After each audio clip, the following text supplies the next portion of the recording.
مسلمان کا western country میں رہنا. مزمل محمد امریکہ سے پوچھتے ہیں، بعض علماء کہتے ہیں کہ کسی بھی غیر مسلم یا مغربی ملک میں مسلمان کے لیے رہنا صحیح نہیں ہے.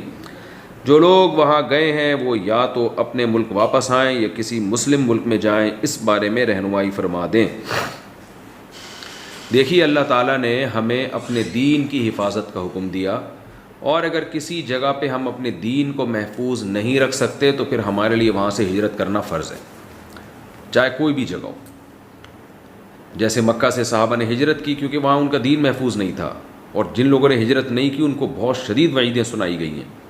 تو اگر کوئی شخص یہ سمجھتا ہے کہ میں ویسٹرن کنٹری میں رہ کر اپنے ایمان کو یا اپنی بیوی بچوں کے ایمان کو محفوظ نہیں رکھ سکتا اور ان کے اعمال کو محفوظ نہیں رکھ سکتا، تو پھر اس کے لیے تو لازم ہے کہ وہ موو کرے وہاں سے.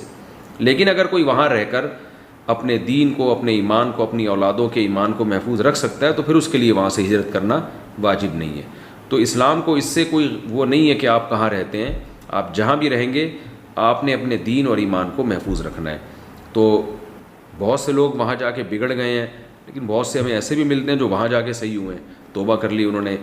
بہرحال بہتر یہی ہے کہ کسی مسلم ملک میں رہیں، کیونکہ وہاں خراب ہونے کا خطرہ نسبتاً کم ہے اور غیر مسلم ملک میں خراب ہونے کا خطرہ نسبتاً زیادہ ہے. آپ نہیں خراب ہوں گے، آپ کے بچوں کے خراب ہونے کا خطرہ زیادہ ہوتا ہے. تو مشورہ تو یہی دیا جاتا ہے کہ کسی مسلم کنٹری میں ہی سکونت اختیار کی جائے. لیکن فتویٰ یہی ہے، ایک اصولی بات ہے، جہاں آپ کا دین محفوظ ہے اور آپ اپنے آپ کو محفوظ رکھ سکتے ہیں تو وہاں آپ کے لیے رہنا جائز ہے. اب کون رہ سکتا ہے کون نہیں رکھ سکتا، یہ فیصلہ وہی کرے گا جو رہ رہا ہے. یہ کوئی ایسا نہیں ہے کہ پورا ایک حکم سب کے لیے بیان کر دیا جائے. ہر آدمی کے حالات دوسروں سے مختلف ہوتے ہیں.